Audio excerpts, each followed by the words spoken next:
Far too often, LGBTQ plus business owners believe they have to choose between authenticity and being successful. Through these real-life stories, LGBTQ plus listeners aspiring for success can gain valuable insights to navigate their path to being both queer and successful.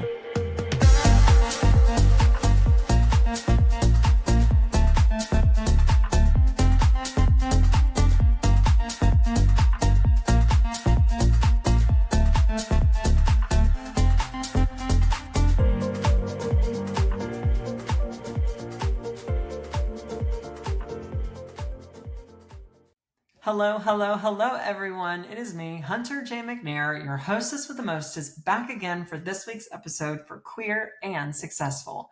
This week, I am joined by my good Judy, my good pal, Jannel Gonzalez. Jannel is actually a regional tech trainer for Keller Williams International, and she is so brilliant.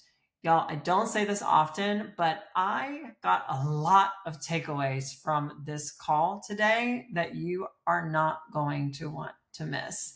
As always, you can take part in these calls live every week at 4 p.m. Eastern Standard Time at successfulcall.com. And at the end, even participate in a live Q&A. I hope you enjoy today's episode. Take a listen. All right, Jannel, how are you? I'm doing good. I'm happy to be here. I'm excited to have you. Today, you and I are going to be discussing something that we were actually talking about this beforehand. Is probably a stressful topic for a lot of people, which is technology. And I admitted to you that when it comes to tech, I usually pretend that I know nothing about it so that people don't ask me questions. And yet you elicit that suffering and admit that you know things about technology. Yeah, it comes second nature to me. I've been doing technology since I was 13, so I'm going to give away my age, but over 20 years. I'm not going to say how much over, but over 20 years. And I started off by helping out my neighbors who didn't exactly know how to use their computers yet, and doing some coding for some people as well. And I just hit the library a lot. So it was fun for me, and it's always been fun for me. And I love to talk about it because I'm a natural nerd. I love, I love that. And now you are not only the director of technology and innovation at your market center at your office, but you've become a regional tech trainer. Yeah, I love it. I love it so much. I've always loved the MCTT role just because I like to talk to people about technology and like to teach them things. My favorite thing is when I teach somebody something and they come and show me what they've done with it. So I get a lot of the like, look what I did. And that just makes my heart so happy. And now I'm seeing it across 29 market centers. So it's really cool. I'm meeting a lot of people. Well, I don't know if you saw my Facebook post, but you posted your like Barbie picture, Uh-huh. AI generated Barbie picture, and you put the thing in the comments, and I copied it today. So you can look at it and see how you have influenced even myself. Oh, I Uh, love that. yeah, I was like, here's my thing. And Liz Landry actually asked, was like, what's the prompt on that? And I gave it to her, and I should have tagged you. I'll tag you in a bit. It No, was that's just okay. I I'm didn't like, come up with it either. Somebody else saw it. I mean, I saw it from another comment and I was like, I'm so sorry. I wish I could give credit, but I didn't. So well, we're gonna pretend that you did it and not tell anyone that you did. thank you. So when you're with your passion with technology and implementing technology in business, and specifically into real estate, how do you think that it's kind of changed and shifted your approach to really this industry and in business in general? So I think technology has always been so black and white. It's like you're putting in an input and output, you're going to get an output, and it's always so systematic.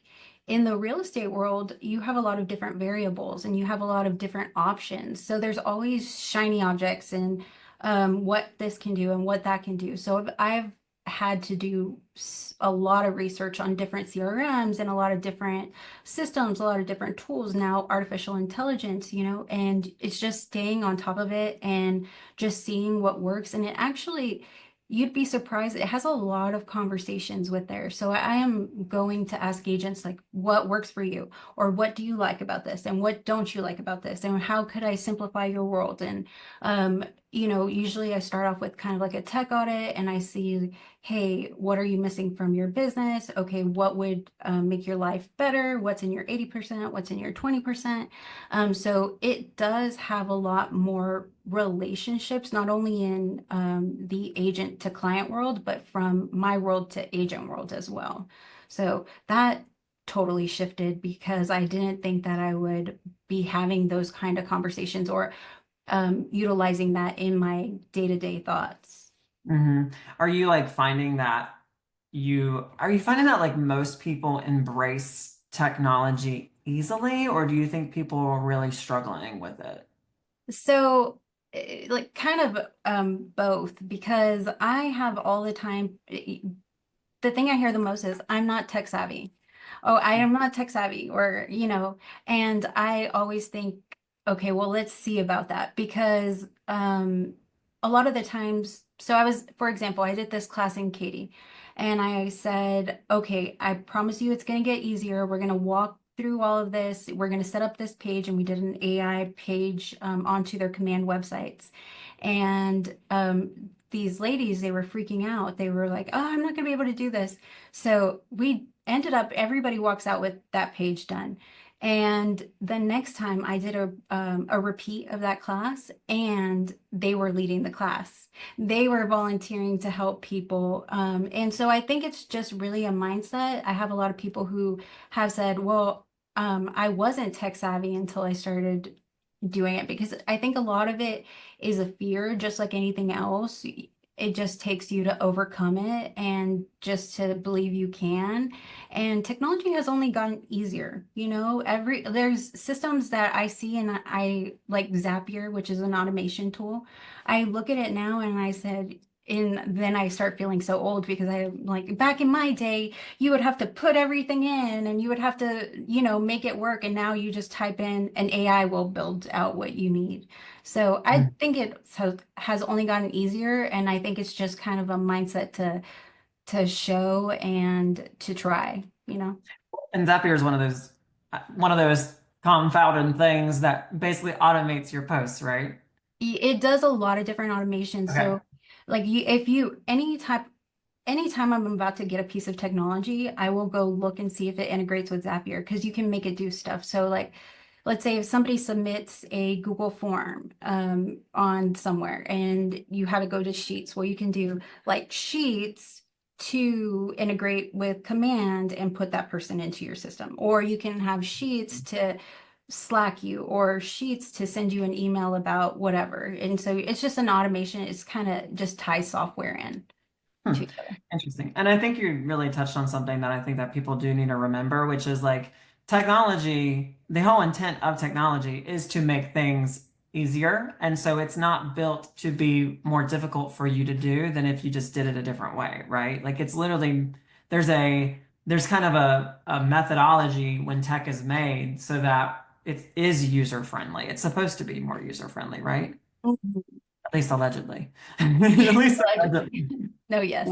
What are some of like the top three technological tools or strategies that you think have really been elevating your business operations? Like I know you mentioned Zapier. Would that be one of the three? Yeah, that actually is one of the three. Zapier and automations because I automate so many things. For example, I was just teaching a class right before here, and somebody said, hey, you sent me an email on something, and my fault because I should have done my due diligence. And I was like, no, I didn't. And I just was like, oh, that's one of the things I automated last week. So I had something that I automated to send out. So tip, if you do automate, just remember that it's actually going out there and they are actually going to receive it.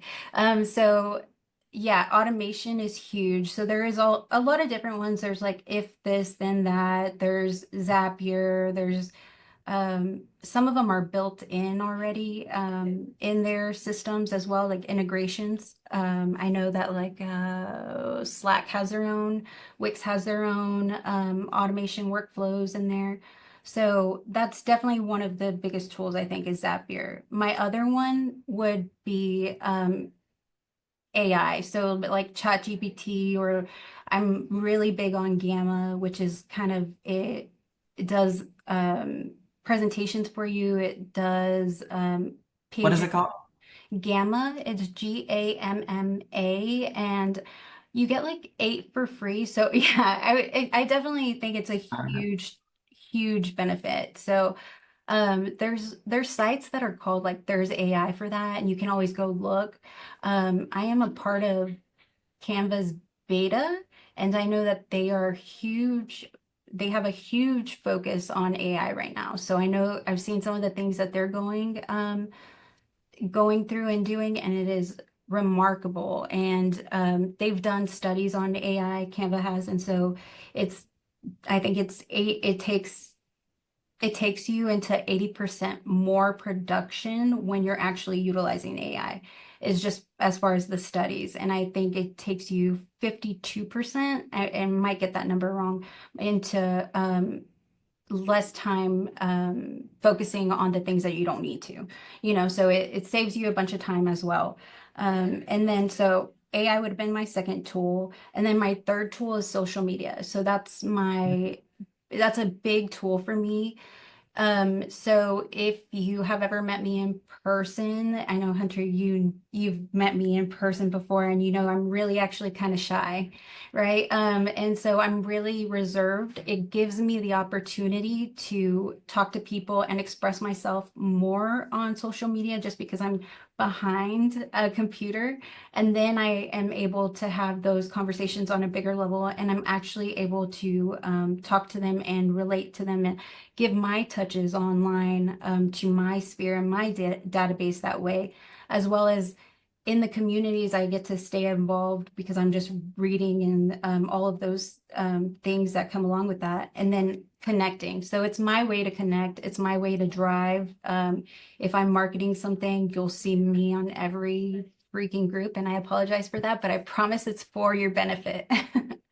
Well, and it's probably all automated, right? So it's what's fascinating is you're mentioning these three things, right? Zapier, which is an automation tool, ChatGPT, which is an automation tool, which is essentially to create content, and then a place to post the content. And what you're doing is you're using them as this like trifecta, actually, in order to essentially just like do business without basically touching anything. I mean, imagining that you can just time block an hour or 2 hours out of the week and just kind of knock out it Yeah. all.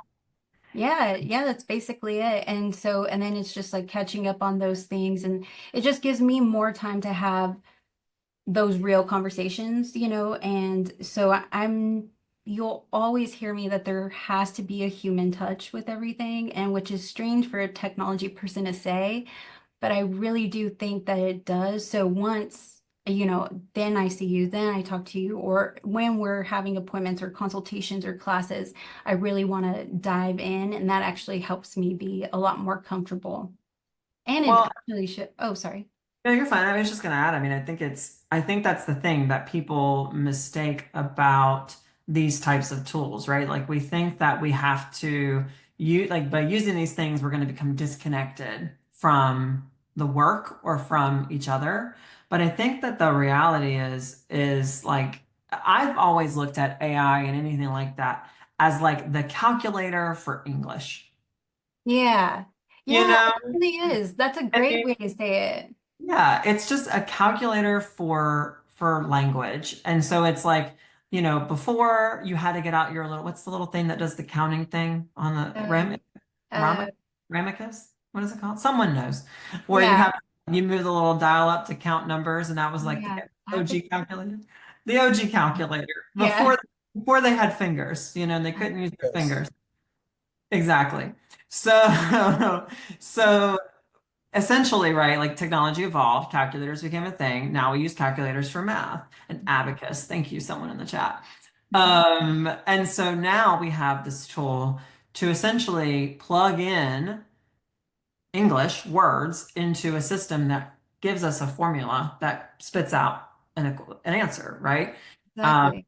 Yeah, and that's how I look at it. And I think the human aspect of it is, like you're saying, is like, what are we putting into it to get the answer we're looking for? I know that for me, I use it as like a second brain, which I do too. yeah. I utilize it a lot. I ask it different things. I'll upload pictures, I'll upload PDFs, and I'll say, "Can you read this for me? Can you make it sound like me?" Different things like that on spreadsheets. I've had it code for me. I actually ask it everything because I had it read my astrology chart and it did it right. I try to get it to do everything for me just to see when it can't do something for me. And I haven't really reached that point. So it's always like, okay, what do I need to tweak or whatever. So I am just utilizing it, making sure it sounds, I sometimes I say, does this make sense? Just so that it will tell me. And you can always go to ChatGPT and say, if you've seen some of those prompts that say, what's something about me I don't know, or tell me about myself. And if it knows enough about you and it has a really good description, that's how you know you're doing it right because you want it to feed you, you want it to know you. As scary as that sounds, you're really just making it better and you're making it smarter for your business. So and it will speed you up a lot. So you can say, hey, this is a response that I got. How can I make it sound like me and respond? And it will do that for you. I've been utilizing it so much that I can usually tell when somebody's used AI. Most of the time, it has the word unwavering in it. So don't use the word unwavering. That is ChatGPT's favorite word. So if you see unwavering in one of your posts, take it out because somebody will be able to tell. It doesn't I'm say looking at my I'm looking at my question. Did you check my questions it. for the day? It doesn't have Part it. of it? I don't think so. Because we're not AI only. It's just AI empowered. You know what AI I hard mean? and AI Wow. enhanced. Yeah. Advanced. AI, yes, AI advanced. And I just think like you're saying, like, having the human touch to it, I think is what is truly the difference. And I do think that people are a little scared of it sometimes. Like, what do you say to people who are like, I'm super afraid of using either automation or AI or being on social media all the time? Like, what do you think about that? Well, I at first I will always validate them because it is something that, it is scary. And I totally understand that. And you're not going to share any of your private information. Like I would never say put your credit card information or things like that. Also, we're living in a world where that information is already out there. It's been out there, that information, and what really are they going to get from you that they're not going to get from somewhere else? I promise you, as someone who has spent so much time and who spent a lot of time in her teenage years doing things that I probably wouldn't wasn't supposed to, that is stuff that I would know has been out for a long time. So it's nothing different. However, everyone's been scared of some piece of technology at some point. So whenever the internet first came out, a lot of people were scared of it. A lot of people didn't want to get on there and look at us. We're 2 seconds away from Googling something else. So I think it shouldn't be watered down and say, oh, why are you scared of it? I think it is very valid, and yet we're way past that. We're getting with the trends, we're getting with everything and utilizing it. And the worst thing you can do is not utilize it. Because if you don't know how it works, you don't know what it can do for you. You don't know what it can take from you either. So by educating yourself and being knowledgeable about the tool, you're actually protecting yourself too, because you'll know how it works. You know what's there, what it can provide and what it can tell you as well. Yeah, it's been a very powerful tool for us. And I think what I've seen is really fun is when like there's these special prompts of like, tell me what you know about me, and then you see what it knows about you, and it's kind of fun and scary. But very powerful. And you have been involved in things in events like AI of the Tiger, like these kind of like online things where we're teaching people how to utilize artificial intelligence.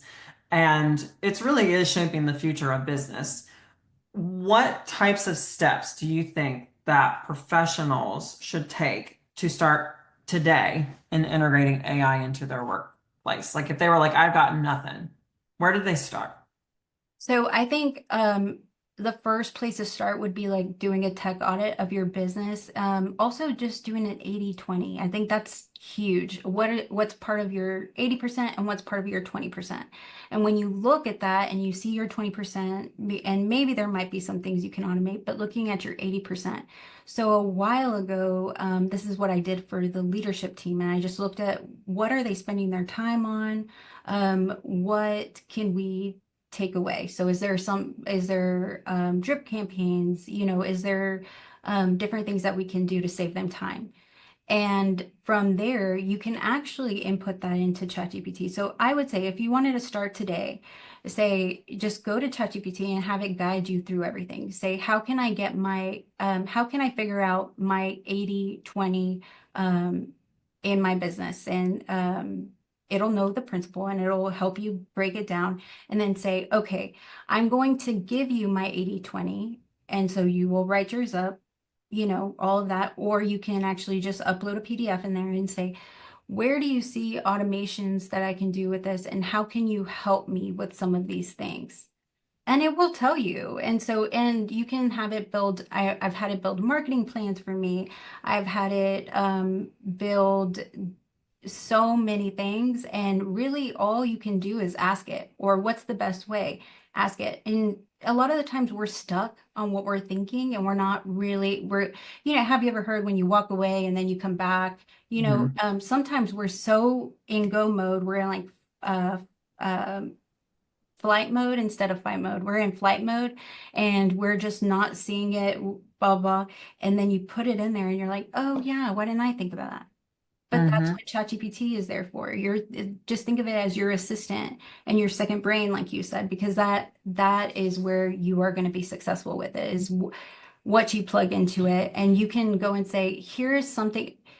You can also say, ask me 20 questions about my business.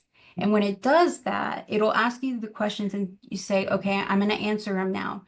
Okay, once you've done that, it will update its memory and ChatGPT will start knowing that stuff about you or your brand or what your message is or how you like to communicate, those kinds of things. And so you're really just feeding your assistant the same way you would train somebody. You're just feeding them. It is wild to think about. And for anybody who doesn't know what the 80/20 principle is, it's basically the principle that 20% of what you do gives you 80% of the results. So you need to focus on the priorities. It's basically like what your priorities are. The top 20% are what are your priorities. And I think that's really interesting to be like, I don't know where to start. If you don't know where to start, just ask AI where to start.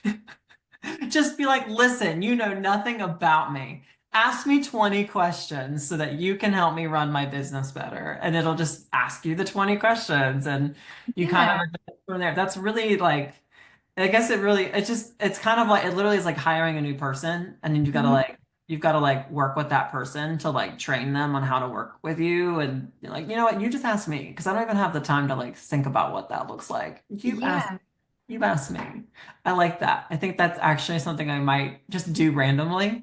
Um, just because I think that might be interesting to feed that information in. Do you think that's beneficial for anyone actually? I really think it's beneficial for everybody because it'll help curate your brand and help you stay on brand. And I'm huge on branding and consistency.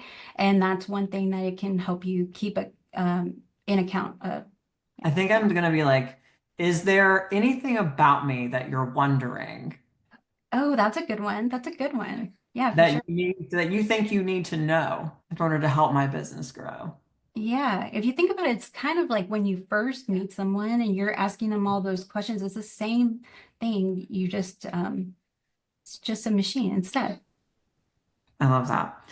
When you're when you're working with like bigger teams, because I mean, you just mentioned working with like the C-suite, right? And like identifying what their things are they usually like resistant or hesitant to adopt things, or are they really like once they really get involved in it, are they really embracing it? So they're usually really happy because I'm saving them time, you know? So yeah, there's been a lot of there's always resistance, and because like even in a classroom there's always the inquisitive one, and so there's always going to be the skeptic, the person who's a little fearful, and that's okay. You just say, you ask me whatever you need to know or whatever you want to know, and I will guide you through it. I will tell you whatever, because I am also the why person. I'm always just like, okay, well, why does that work that way? Or explain it to me. And once I understand it, I can move forward. And usually that's what someone needs, is to understand it to move forward. So I'll explain everything that it's doing. And afterwards, they are so excited. So there's been times where I've set someone up on some of these automations and things, and it's been years later, and they don't even remember that they used to have to do that. And so they go back and they think about that and they think, oh, wow, I have saved a lot of time. It has done this and whatnot. And so it's just going to help you. It's not going to eliminate anyone. It's not going to do any of that kind of stuff. It's just going to drive you to bigger things. And so once somebody sees that, then they usually agree with me. What do you see people are like wasting their most of their time on? You're like, hey, you're doing this and you're really wasting your time being the only one doing that. You should leverage XYZ for that. Okay, I would say on a lot of the responding, like on emails and those kinds of things, a lot of the organization on those, a double entry on CRMs, no one should do that. That's like, if you're doing that, you're doing it wrong. I'm just kidding. I'm opinionated. Like, I'm kidding, But but don't do it. yeah, there's a lot of times where you can save by, you know, if you have to transfer any data, don't do that. If there's any formulas or anything for spreadsheets like that, just pop it into ChatGPT and say, hey, I want this column merged with this column, and it'll do it for you. I've seen so many people go down a rabbit hole for that. And any transfer of data, anything with, like, if you're trying to receive some data, like I have automations that will go through DocuSign. It will pull out the data and put it into something else for me. I have automations that will um, transform something into like a PDF or an image and send it all in an email out. Those kinds of things. Anything that has to do anything with data, I feel like that's somewhere you can save some time with. So Um, specifically like data reformation, if you may. Like I could like take a bunch of notes for the day, mhm. right? Like say I take a class and I just take a bunch of notes the whole day. Imagining it's legible. It won't be, but imagining it's legible, right? Could I then upload that picture into something like AI and say, I need you to give me a quick summary of the key highlights of what I learned today? And it would do Yeah. Yeah, you can do that. You can also say, can you make it a slideshow? I've done it to where I will take notes of a class and say, okay, I want to teach this. Here's what I learned today. How can I set it up in a class format style? And then it'll ask me, do you need help creating slides for these? And it will do it for you. So that's just another utilization for it. But I use it for everything. that. I've gone. Huh? Well, I mean, tax day, right? Could I just be like, hey, here's my statement. I would not do that. Just because that has so much data I'm in. kidding. I'm kidding. Yeah, I'm okay, kidding. okay. I'm kidding. It Here's my has. credit card number. Get me tickets to Taylor Swift, please. No, I'm kidding. I didn't want to see Taylor Swift actually, but I did get Gaga tickets. There are important things in life. Yeah. In your opinion, what role do you think we need to like what capacity, I guess I should say, should we continue to be staying ahead in technological advancements? Like it really feels like it's outpacing what we can learn. You know what I mean? So like Yeah. it's so rapid, right? How do you personally keep up with all these tech changes? So this is okay. So I find it really fun to learn. So I am a nerd, and so I will do research on my free time. And that is thrilling for me.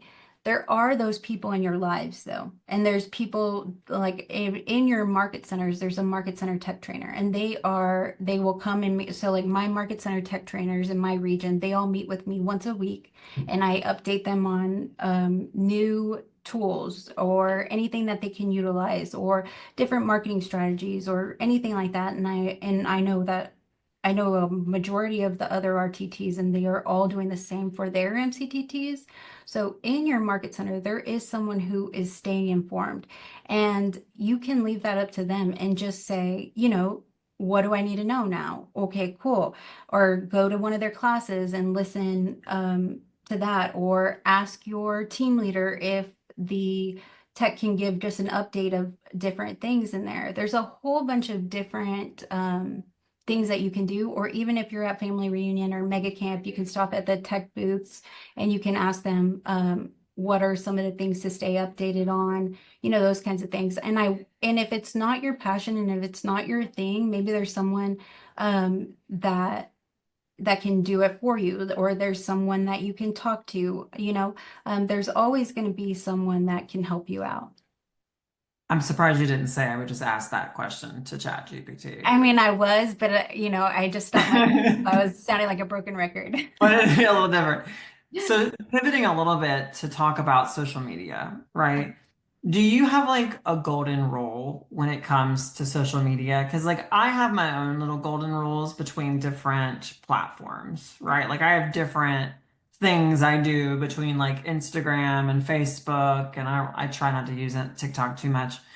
What are your like rules that you hold for yourself for different platforms? Do you prefer one?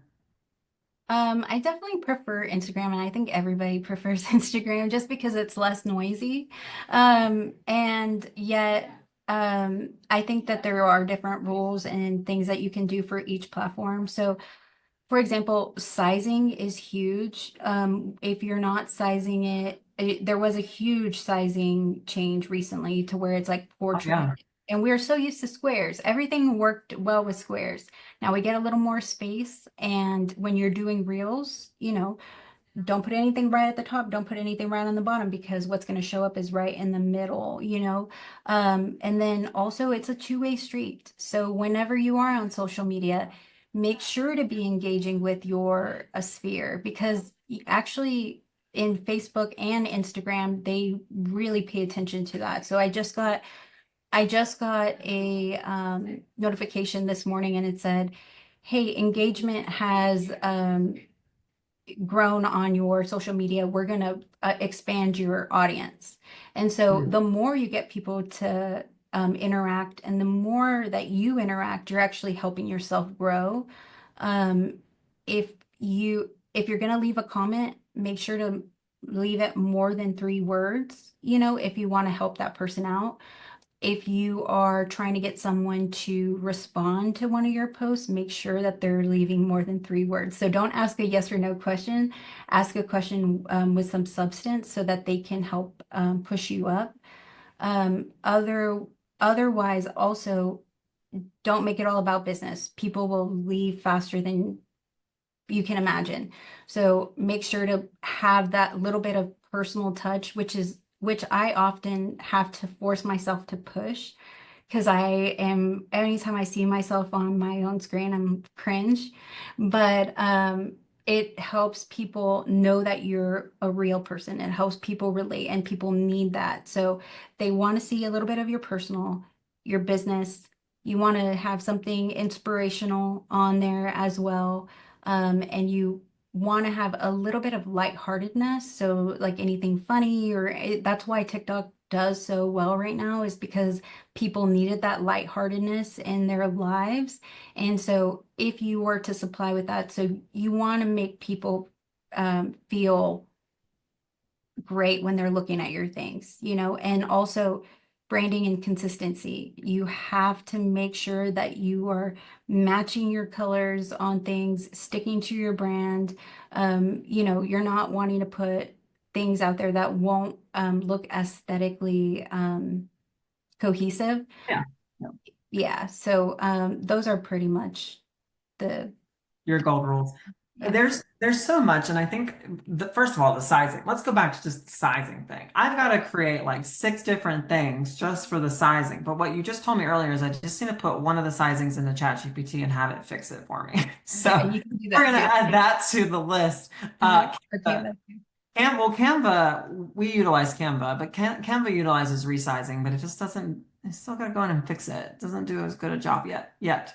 But with social media, what I think I find, and maybe people feel this way, maybe people don't feel this way, maybe I'm the weirdo or the different one, maybe both, is that I feel overwhelmed with the amount that I have to do. Like I feel like with Facebook, for example, like Facebook, I feel like I have to feed it 3 times a day. Instagram, though, it's like opposite. It's like, only 1 time a day, only Yeah. one. Um, TikTok, it's like best at 2 a.m. when you're asleep, Yeah. that kind of energy. How, I mean, do you suggest that people just pick one? Yeah, I do always suggest that pick one. If you're active on a couple, then I would say two. If you're used to being active, if you're not used to being active, yes, pick one and make that your focus. And one of the things that I would maybe implore is you to do is start with videos. Videos are the way it's trending is that that's going to be a new form of lead generation. I mean, it already is, but it's going to have a bigger impact. And if you have a video, you can cross post it. You can use it on, now it's kind of all the same format. So you can use it on TikTok, you can use it on Instagram Reels, and Instagram will push it to your Facebook Reels. Another thing, I don't know why I went blurry, but another thing too is business.facebook.com. So Meta Business, that's a huge, you should be utilizing that as well because think of this. Google owns YouTube and they're going to push you further when you're using YouTube because that's its own platform. When you're utilizing like Google Maps and have your location on there and you put more photos and more reviews and more posts on there, it's going to push you up on Google. Same thing with Facebook and Instagram because Facebook owns Instagram. So if you're utilizing Facebook and Instagram, you're utilizing the made a business that pushes it out to both, it's also going to push you in the algorithm. So think of what it might favor and go that route as well. Mhm. Yeah, it's such a I think it's a never it's also the algorithm is constantly changing. I've been doing internet content for a long Yeah. time, for what feels like a long time. And I will say, I think that a lot of people are still afraid to do video. And there are people on this call who are probably like, video is scary. The great news is it doesn't matter what you do because in like 5 months, it'll want something completely different. So just do what you want to do. Right when it comes to video. Like I was doing funny videos on Instagram for like a hot minute for a while, and then they stopped being interesting mostly to me. So I started changing it up, right? Yeah. Um, but it's just that like consistency thing that I think is Yeah. like key with it. And and there's so many things you can do if you don't like to make videos of yourself. You can do faceless videos. So a lot of people will, if you go to Etsy and just search faceless videos, you can get like 1,000 for $5. So yeah, and that's real. And so you can post like your own quotes on there and do those things, or you can say market update. I'm a huge advocate of CapCut. And Instagram is going to have their own very soon. I don't know when, what day it's going to come out, but it's called Instagram Edits. And it's basically going to be the same thing. If you haven't ever downloaded CapCut, download it and then just look at the templates and you can start seeing, and it's really plug and play. The amount of people faces that are just like, after they see what CapCut really is insane. So that, and then also everybody has access to RPR, so NAR RPR. If you go look up any residential market trend, you say like, I can put San Antonio, Texas, and it'll give me all of the market trends, like graphs for it. And then if I put create script, it will actually give me a script of it. And I can put that into a teleprompter and film myself talking.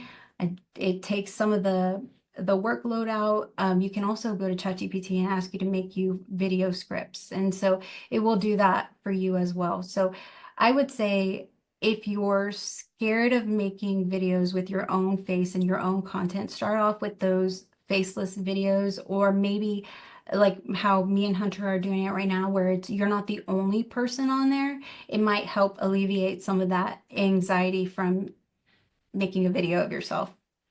Well, now I feel like I'm going to go to ChatGPT and ask it, based on what you know about me, what type of video content should I be making? Exactly. And call it a day, you know.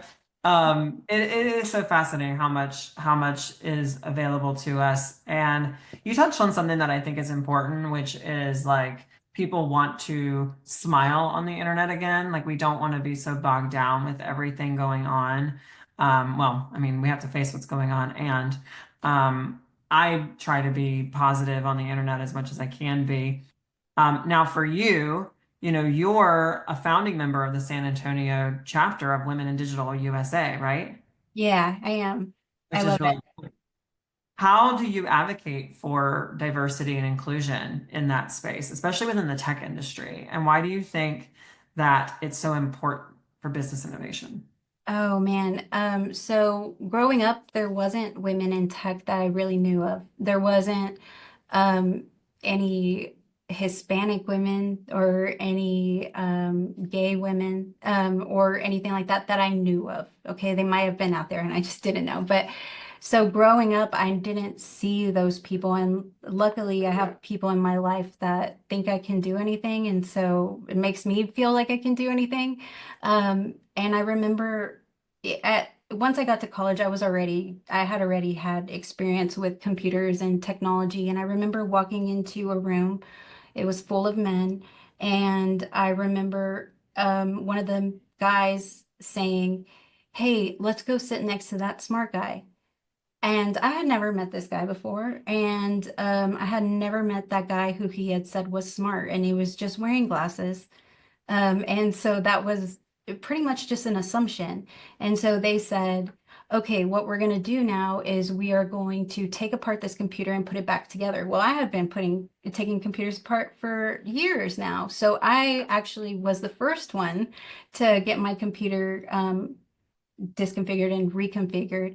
And the guy who he thought was this smart one, which not saying that this was any kind of aptitude or anything like that, he just took, he was one of the last ones who finished. So it means a lot about judging a book by its cover without even knowing anything. And I don't want people to think that, or if they're influenced by anybody outside like that, I don't want them to stop. I don't want it to stop them.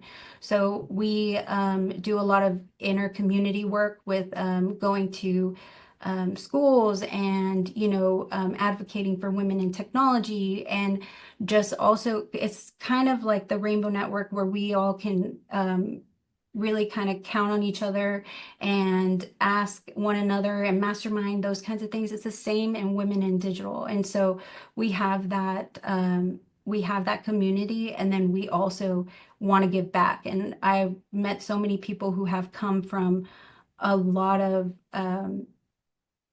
adversity to get where they're at. I mean, the whole reason that I got into computers and technology in the first place was because I didn't come from much. And so, in order for me to fix my own computer, I would have to go to the library, learn, and and then I would have to fix my neighbor's computers in order to get the money to do those parts. And I had my same computer for a very long time. It was very hard for me to part with it just because I had been putting so much time and effort into that. But little did I know it was going to help me later on in life. And so it really did. And I just think that a lot of people need to hear that, especially when they're in their younger years, and especially if they don't have that influence or anybody around them doing that kind of thing. I didn't know any text as I was growing up. I don't know why I liked it. It just spoke to me.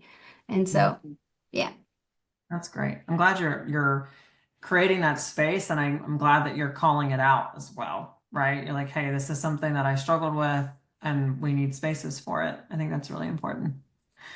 Before we head into Q&A, I want to ask one more question, which is simply what emerging technologies do you believe?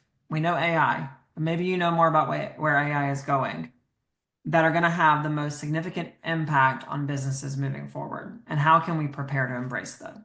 So, I looked at a report and I can't remember what it's called, but I will remember after this and then I'll share it in the Rainbow Network. But there was a report that was talking about what we're going to see AI do in a lot in the future. And some of the things were like chatbots and the way that we communicate with them.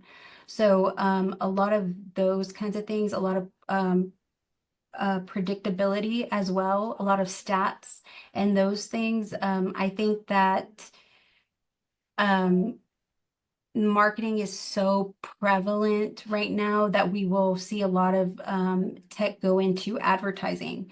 So I think we're going to see a lot of different advertising trends as far as the reports that I've read and the way we are going about that. I think that advertising is going to change a lot. And then, especially with the rules that we're facing and all those kinds of things.